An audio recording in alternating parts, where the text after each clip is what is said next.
Hello everyone.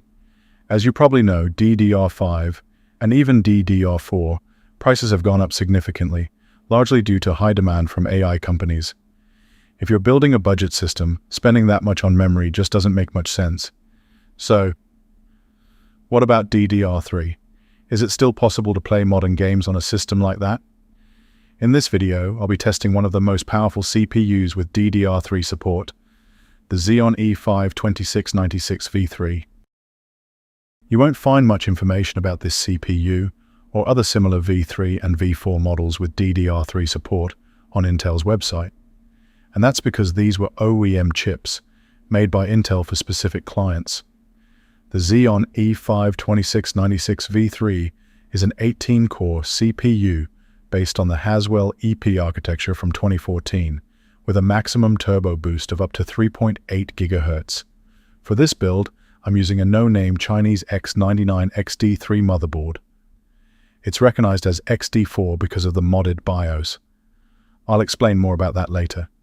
It has an LGA 2011-3 socket and supports quad-channel DDR3 memory. As expected, only V3 and V4 CPUs with DDR3 support will work on this board. The motherboard also has an 8-phase VRM, which is actually pretty decent for this type of board. To get the most out of the CPU, I'm using a modified BIOS with unlocked turbo boost. This allows the CPU to ignore the default boost table and run closer to its maximum frequency across all cores. At that point, power consumption becomes the main limiting factor. So to help with that, I'm also undervolting the CPU, which reduces power draw and helps maintain slightly higher clock speeds. The BIOS I'm using was created by MyConst. It already includes turbo boost unlock and undervolting. Big thanks to him for sharing modded BIOSes for free. I'll leave a link to his channel in the description. Now, let's move on to the test setup.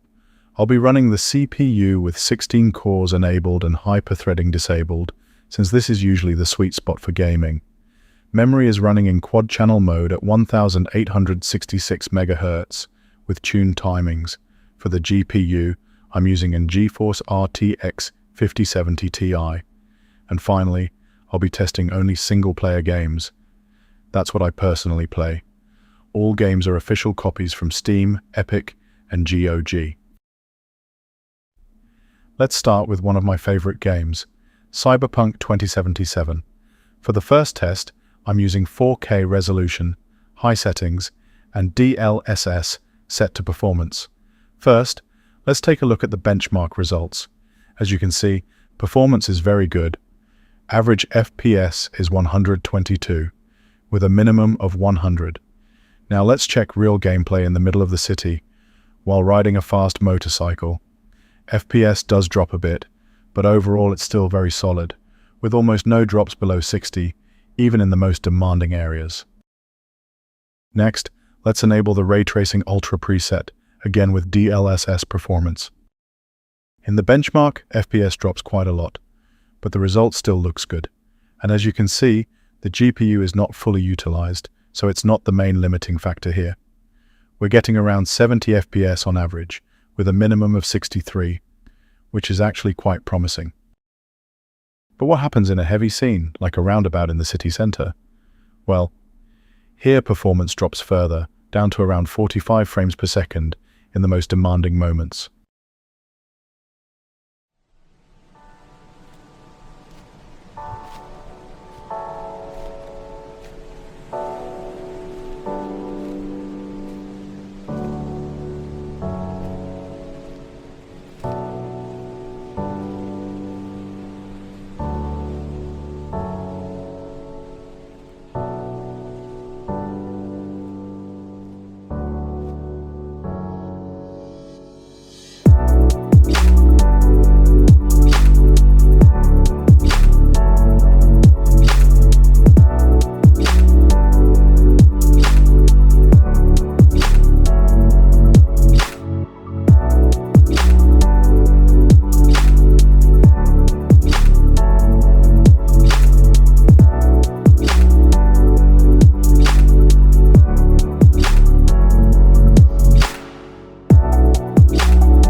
Witcher 3. There's no built-in benchmark here, so I'll start in Novigrad and then move outside the city. First run is 4K, DLSS performance, ultra settings, and no ray tracing. I did tweak the shadow distance a bit, because I really don't like the default shadow pop-in in this game. Performance is good, with no drops below 60 FPS even in the city. Outside Novigrad it's even better, around 90 FPS most of the time.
Now, what about ray tracing?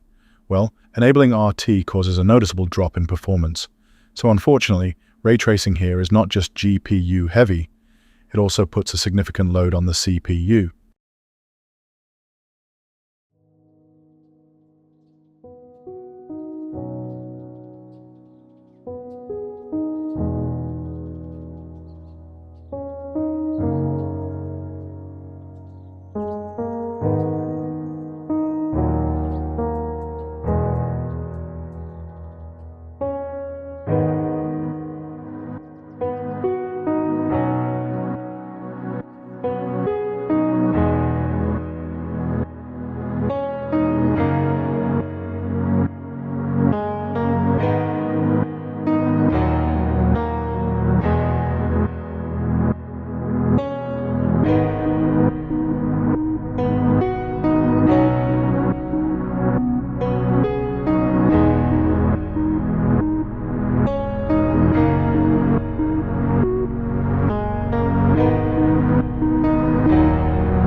Alan Wake 2.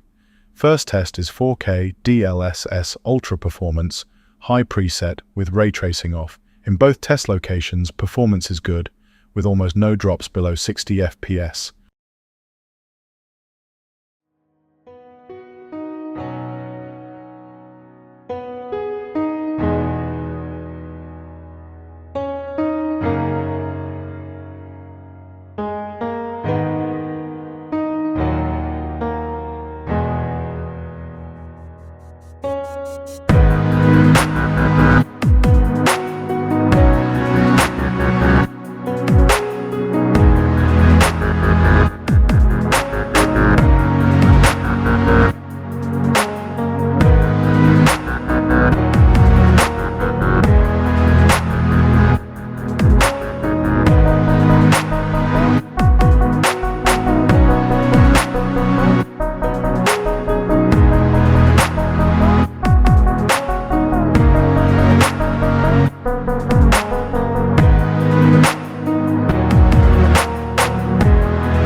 Now let's push it further.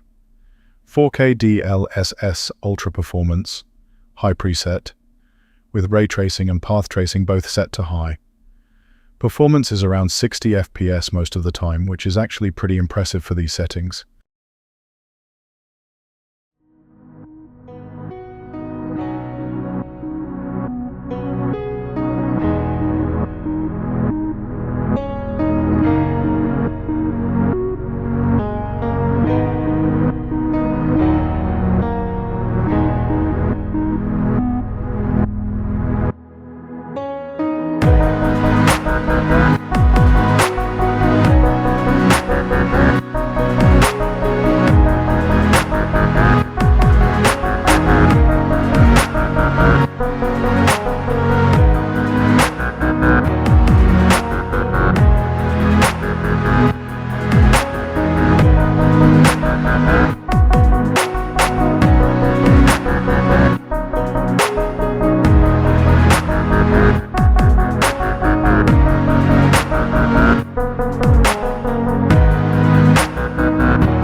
A Plague Tale Requiem.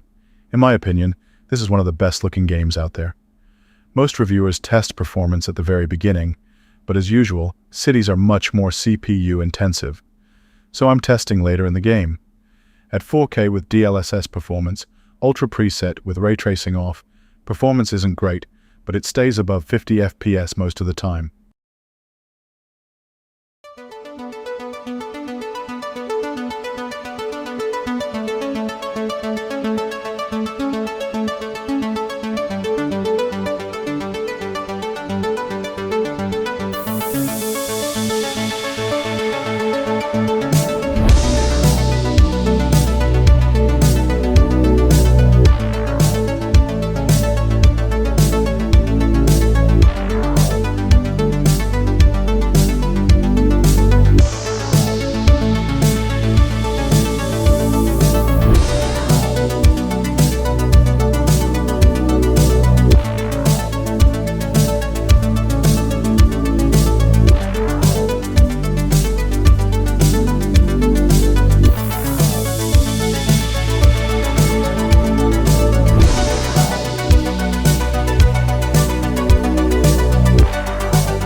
With ray tracing enabled, performance drops below 40 frames per second in busy areas like the market. And I even had a freeze at one point. So honestly, using ray tracing here doesn't really make sense. The performance cost is too high, and the game already looks great without it.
Grand Theft Auto 5 Enhanced. At 4K with DLSS performance, I'll start with the very high RT preset. Performance is very strong, typically between 90 and 120 FPS, with only a few drops below 90.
With the maximum RT preset, performance falls to around 70 to 90 FPS, with a few dips below 70. Still a very solid result for these settings.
Spider-Man Remastered. I'm not a huge fan of this game, but I know it can use a lot of CPU cores, and I actually got it for free from Nvidia with one of my GPUs, so why not test it? Settings are 4K, DLSS performance, very high preset, no ray tracing. FPS stays above 80, which is quite impressive.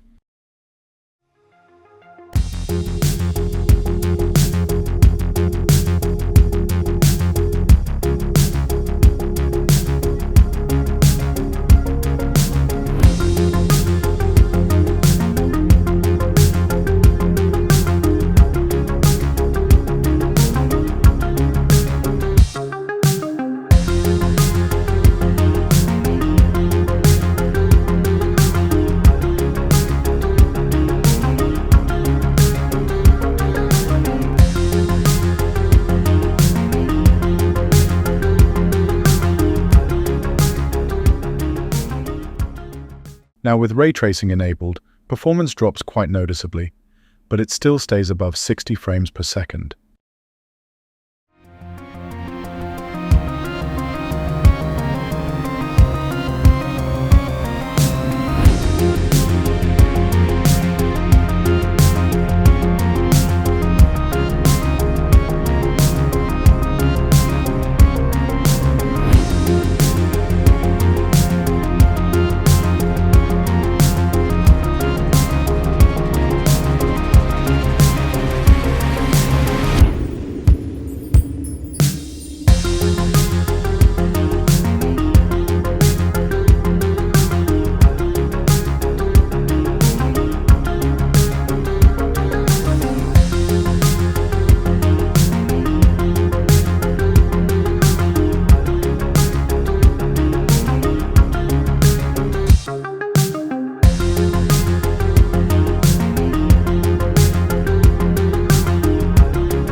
Kingdom Come Deliverance. There are 3 reasons I included this game. First, it's a great RPG. Second, even though it was released in 2018, performance is still quite poor. And third, it's a rare case where the sequel is actually much better optimized.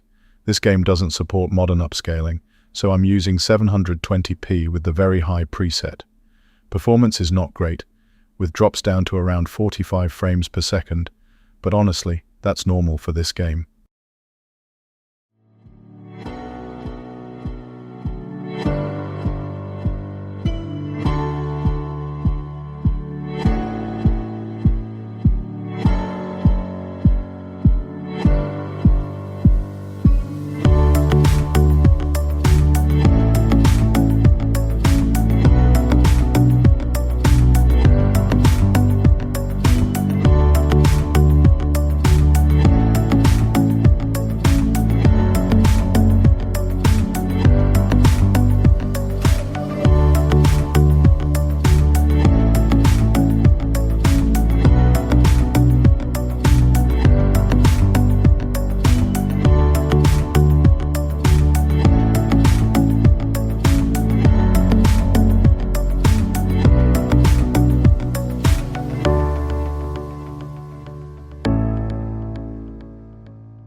Kingdom Come Deliverance 2, this time 4K with DLSS performance, ultra settings.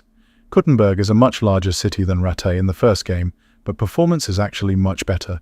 It stays above 70 FPS and feels very stable overall.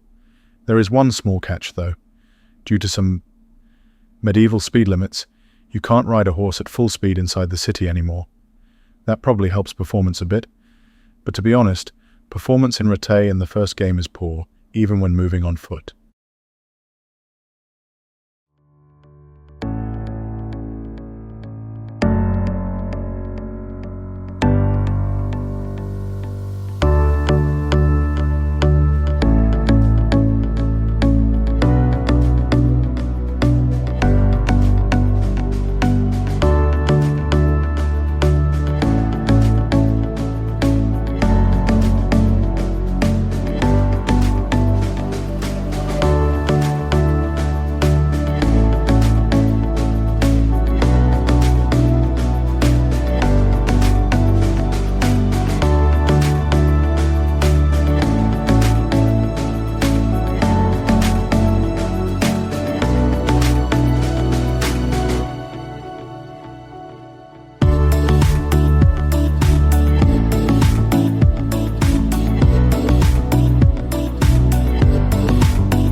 Assassin's Creed Shadows. This one is a bit strange from an optimization standpoint.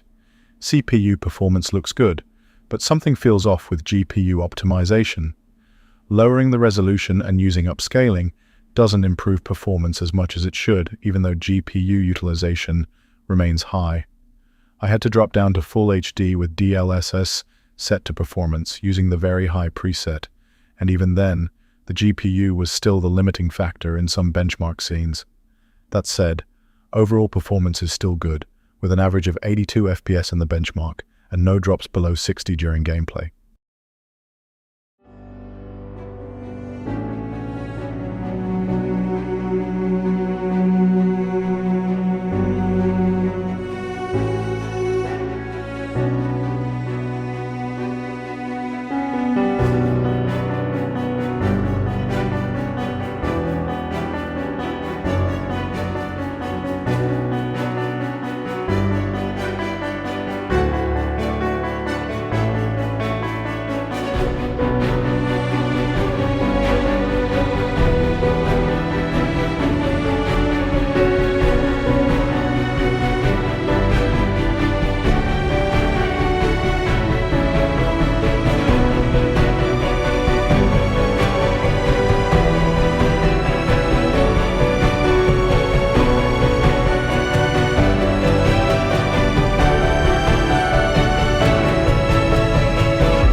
So far, all these games run quite well on the Xeon E5-2696 V3, at least without ray tracing.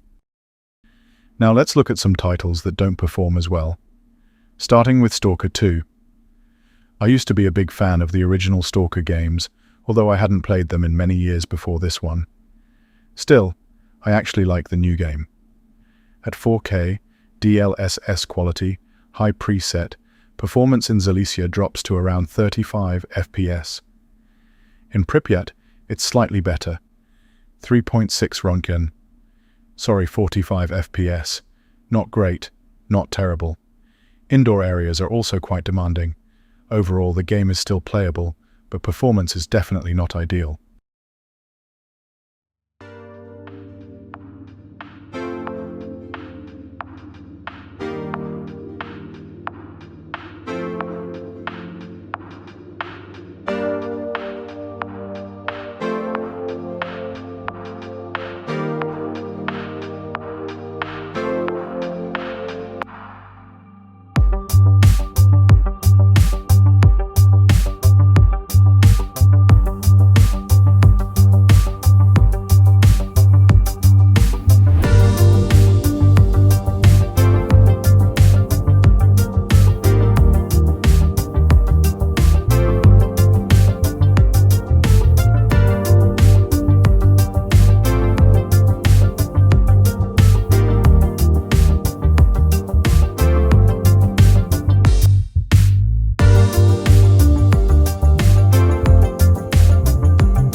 Hogwarts Legacy. I'm testing in Hogsmeade, which is one of the most CPU-heavy areas in the game. At 4K DLSS performance, medium preset, with ray tracing off, this is about the highest playable setting. Performance is quite acceptable, with almost no drops below 50 frames per second, but increasing the settings, and especially enabling ray tracing, reduces performance to nearly unplayable levels. As you can see, most CPU threads are only utilized at around 30%. So I also tried disabling 8 additional cores, which increased CPU speed to a stable 3.8 GHz. This gave a small improvement, maybe 1 or 2 FPS, but nothing significant. Overall, I'm genuinely surprised by what this budget platform can deliver. In most games, performance is very solid, especially without ray tracing, and in many cases, it's more than enough for a smooth experience. Of course, this isn't a setup you would realistically pair with a high-end GPU focused on ray tracing, and once you start pushing those settings, the limitations become very clear. Still, if you're willing to adjust settings where needed, you can get a surprisingly good gaming experience out of it. And that brings us to the main advantage, the ability to use very affordable DDR3 ECC memory, which makes this kind of build much more accessible. But it's not without its challenges. Finding a proper motherboard with quad-channel DDR3 support can be difficult, since most similar boards are limited to dual-channel. You're also relying on used hardware, and features like Unlock Turbo Boost require modified BIOS, which adds another layer of complexity. So this kind of setup is definitely not for everyone.